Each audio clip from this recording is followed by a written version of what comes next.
नमस्कार, जोहार। मेरा नाम है दशरथ प्रधान और आप देखना शुरू कर चुके हैं छोड़ा नागपुर लाइव। सुबह की 5 बजे की स्पेशल बुलेटिन में आपका बहुत बहुत स्वागत है। तो चलिए जानते हैं झारखंड की 25 बड़ी खबरों को फटाफट। पहली खबर देखिए, जहां रिम्स जमीन अतिक्रमण मामला हाईकोर्ट सख्त, एसीबी जांच के आदेश।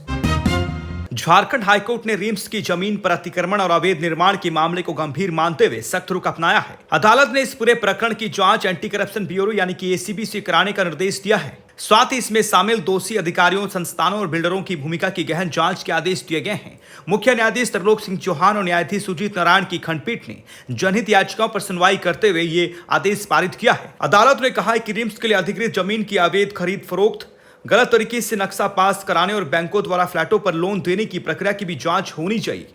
हाईकोर्ट ने इस मामले में आम नागरिकों के प्रति सहानुभूति जताई है जो बैंक से कर्ज लेकर फ्लैट खरीदने के बाद धोखाधड़ी का शिकार हुए हैं। अदालत ने स्पष्ट किया है कि पीड़ितों को मुआवजा मिलना चाहिए, लेकिन इसकी भरपाई सरकारी खजाने से नहीं होगी। न्यायालय ने आदेश दिया है कि दोषी अधिकारियों और बिल्डरों से वसूली कर आम लोगों के नुकसान की भरपाई की जाए।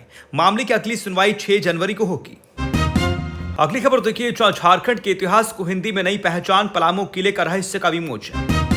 झारखंड के इतिहास और रहस्यों को हिंदी साहित्य में नई पहचान देने वाली पुस्तक पलामू किले का रहस्य का विमोचन राजधानी रांची में किया गया। यह पुस्तक प्रसिद्ध लेखक और मणिपाल अस्पताल में कार्यरत डॉक्टर रजी अहमद की पहली हिंदी कृति है। पुस्तक का लोकार्पण चर्चित अभिनेता राजेश जैस ने किया। इस अवसर पर उन्होंने कहा कि यह सुखद संकेत है कि झारखंड की कहानी अब राष्ट्रीय और अंतर्राष्ट्रीय मंचों पर अपनी जगह बना रही है और लोग यहाँ के इतिहास, संस्कृति और विरासत को जानने में रुचि ले रहे हैं। कार्यक्रम में प्रेस क्लब अध्यक्ष शंभुनाथ चौधरी, डॉक्टर सनान जुमहक, डॉक्टर मंजुला सिन्हा, डॉक्टर विकास कुमार, डॉक्टर राहुल रॉय सहित कई साहित्य प्रेमी और गणमान्य लोग उपस्थित रहे। मंच संचालन कुंदन कुमार चौधरी ने किया। पलामू किले का रहस्य एक पारलौकिक जासूसी उपन्यास है जो झारखंड के ऐतिहासिक पलामू किले की पृष्ठभूमि पर आधारित है। कहानी में चेरो वंश, एक रहस्यमय हत्या और जासूस रॉबिन होरो की जांच को रोचक ढंग से प्रस्तुत किया गया है। यह पुस्तक वर्ष 2019 में प्रकाशित अंग्रेजी उपन्यास का हिंदी संस्करण है जिसे पाठकों का जबरदस्त प्यार मिला था। अब हिंदी में इसके प्रकाशन से यह कहानी और अधिक पाठकों तक पहुंच सकेगी। अगली खबर देखिए, जो हजारीबाग में पानी का संकट, छड़वा डैम की सप्लाई पर सवाल, विधायक ने पानी ना पीने की अपील। हजारीबाग से एक बेहद चिंताजनक खबर सामने आई है। छड़वा डैम से सप्लाई होने वाला पानी लोगों की सेहत के लिए खतरा बनता नजर आ रहा है। विधायक प्रदीप प्रसाद ने सुबह 7 बजे कड़ाके की ठंड और घने कोहरे के बीच छड़वा डैम का औचक निरीक्षण किया, जहां पानी सप्लाई व्यवस्था की गंभीर खामियां उजागर हुई। निरीक्षण के दौरान पानी के गड्ढों में भारी मात्रा में काई और गंदगी पाई गई। सबसे गंभीर बात यह रही कि पानी को शुद्ध करने के लिए ना तो ब्लीचिंग पाउडर का उपयोग किया जा रहा था और ना ही किसी तरह की केमिकल ट्रीटमेंट की व्यवस्था दिखी। पीएचडी विभाग के तय मानकों का भी पालन नहीं किया जा रहा था। हैरानी की बात यह रही कि मौके पर कोई जिम्मेदार अधिकारी मौजूद नहीं थे। पानी की गुणवत्ता जांच की कोई व्यवस्था नहीं थी और ना ही सुरक्षा के लिए कोई गार्ड तैनात था। ऐसी स्थिति में पानी सप्लाई पूरी तरह असुरक्षित मानी जा सकती है। हालत देखकर विधायक प्रदीप प्रसाद ने संबंधित अधिकारियों को मौके से ही फोन कर कड़ी नाराजगी जताई। उन्होंने स्पष्ट कहा कि बिना शुद्धिकरण का पानी सीधे जनता तक पहुंच रहा है जो गंभीर बीमारियों का कारण बन सकता है। विधायक ने हजारीबाग वासियों से अपील की है कि जब तक व्यवस्था में सुधार नहीं होता तब तक इस पानी का उपयोग पीने के लिए ना करें। अब सवाल है कि इस लापरवाही के लिए जिम्मेदारों पर कब कार्रवाई होगी और शहर को सुरक्षित पानी कब मिलेगा। अगली खबर देखिए, जहां चक्रधरपुर मंडल में फिर हादसा, ट्रैक मेंटेनर की मौत पर रेल प्रशासन पर उठे सवाल। चक्रधरपुर से एक बेहद दुखद और गंभीर खबर सामने आई है। चक्रधरपुर मंडल में एक ट्रैक मेंटेनर की सुरक्षा को लेकर एक बार फिर रेल प्रशासन की लापरवाही उजागर हुई है। सोमवार सुबह मनोहरपुर सेक्शन के घाघरा क्षेत्र में 3rd लाइन पर काम कर रहे ट्रैक मेंटेनर मंगल क्रिकेटर की ट्रेन की चपेट में आने से मौके पर ही मौत हो गई। हादसा उस समय हुआ जब वे की मैन के रूप में ट्रैक मेंटेनेंस कार्य में जुटे हुए थे। इस घटना के बाद रेलवे कर्मचारी और उनके परिजनों में गहरा शोक और आक्रोश है। All India railway track maintainer union के प्रतिनिधि चांद मोहम्मद ने इस हादसे पर दुख जताते हुए कहा कि चक्रधरपुर मंडल में अब तक 11 ट्रैक मेंटेनरों की जान जा चुकी है, लेकिन इसके बावजूद रेल प्रशासन सुरक्षा को लेकर गंभीर नहीं है। उन्होंने कहा कि ट्रैक मेंटेनर दिन रात रेलवे लाइन को सुरक्षित रखने का काम करते हैं, लेकिन उनकी खुद की सुरक्षा के लिए पर्याप्त इंतजाम नहीं किए गए हैं। यूनियन द्वारा कई बार रेल प्रशासन से रक्षक डिवाइस उपलब्ध कराने की मांग की गई जो ट्रैक पर काम कर रहे कर्मचारियों को आने वाली ट्रेनों की चेतावनी दे सकती है। यूनियन ने इस घटना की कड़ी निंदा करते हुए मांग की है कि चक्रधरपुर मंडल समेत पूरे रेलवे क्षेत्र में ट्रैक मेंटेनरों को तुरंत रक्षक डिवाइस उपलब्ध कराई जाए ताकि भविष्य में ऐसे हादसों को रोका जा सके। अगली खबर देखिए, जहां सारंडा के चुरकी गांव में मलेरिया का कहर, 5 दिनों में 2 महिलाओं की मौत, दहशत का माहौल। पश्चिमी सिंहभूम जिले के मनोहरपुर प्रखंड अंतर्गत सुदूरवर्ती सरंडा क्षेत्र के गंगदा पंचायत स्थित चुरगी गांव में मलेरिया बुखार का प्रकोप तेजी से फैलता जा रहा है। बीते 5 दिनों के भीतर मलेरिया से पीड़ित 2 महिलाओं की मौत से पूरे गांव और आसपास के इलाकों में भय का माहौल है।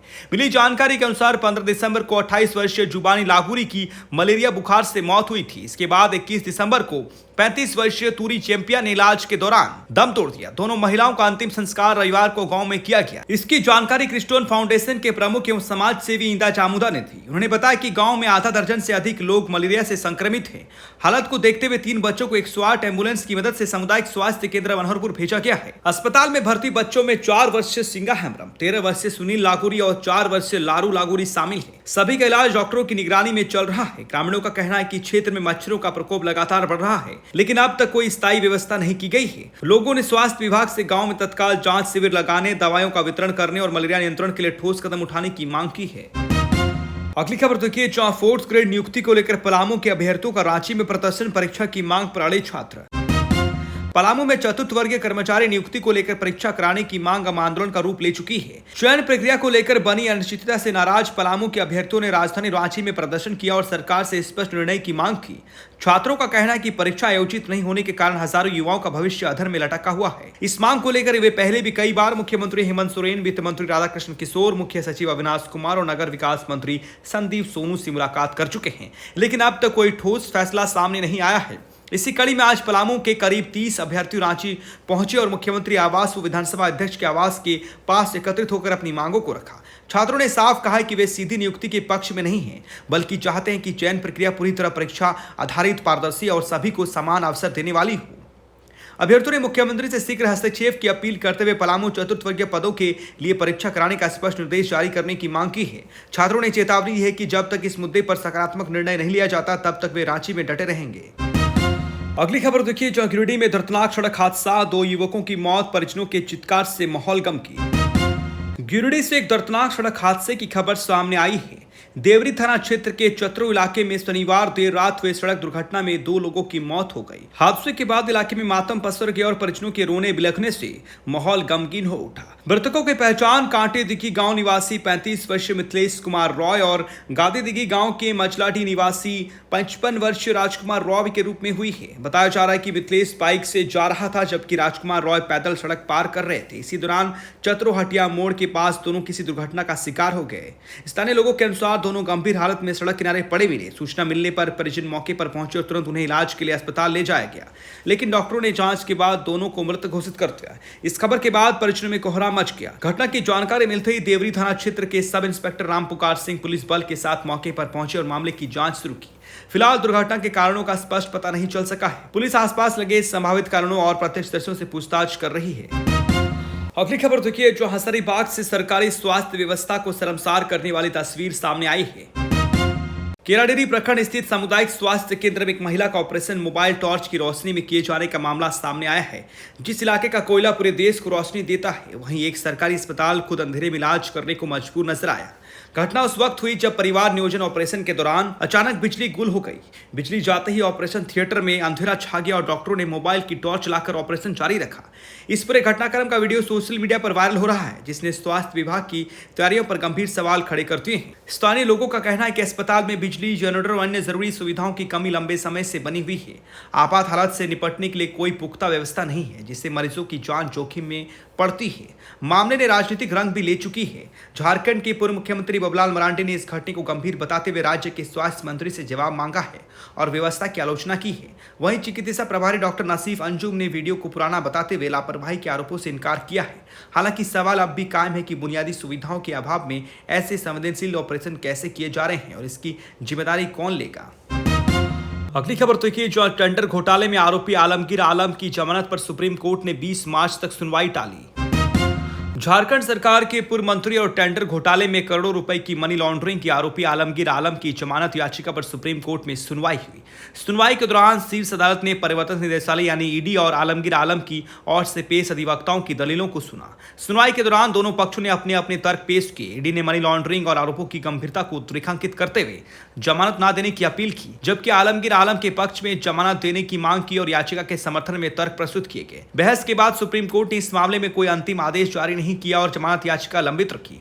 अदालत ने अगली सुनवाई की तारीख 20 मार्च तय की है। इस तारीख तक मामले की न्यायिक प्रक्रिया जारी रहेगी। इस मामले की सुनवाई को लेकर राजनीतिक और न्यायिक हलकों में गहरी नजर बनी हुई है। जमानत के नतीजे का असर सीधे आलमगीर आलम और उनके परिवार पर होगी। वहीं मनी लॉन्ड्रिंग और टेंडर घोटाले से जुड़े अन्य जांच पड़ताल भी अदालत की निगरानी में जारी है।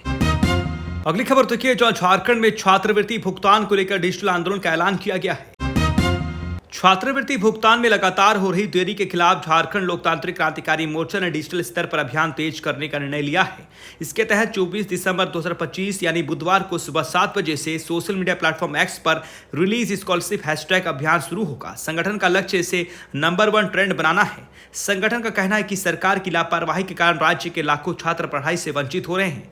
छात्रवृत्ति का मुद्दा पहले सड़क से सदन तक गरमाया था। डुमरी से रांची तक करीब 200 किलोमीटर की छात्र अधिकार पदयात्रा के बाद अब आंदोलन को डिजिटल प्लेटफॉर्म पर ले जाया जा रहा है। केंद्रीय वरीय उपाध्यक्ष और छात्र नेता देवेंद्रनाथ महतो ने कहा कि केंद्र और राज्य सरकार के बीच राजनीतिक टकराव का खामियाजा सीधा छात्रों को भुगतना पड़ रहा है। उन्होंने आरोप लगाया कि राजनीतिक षड्यंत्र के बीच झारखंड के छात्र प्रभावित हो रहे हैं। देवेंद्रनाथ महतो ने स्पष्ट किया कि डिजिटल आंदोलन के माध्यम से केंद्र और राज्य सरकार पर दबाव बनाया जाएगा ताकि लंबित छात्रवृत्ति राशि का शीघ्र भुगतान हो सके। उन्होंने चेतावनी दी कि यदि समस्या का समाधान नहीं हुआ तो आंदोलन को और व्यापक रूप दिया जाएगा। बड़ी खबर की इस खास बुलेटिन में बने रहने के लिए आपका बहुत बहुत धन्यवाद। चैनल को सब्सक्राइब कीजिएगा, वीडियोस को लाइक कीजिएगा और शेयर जरूर कीजिएगा।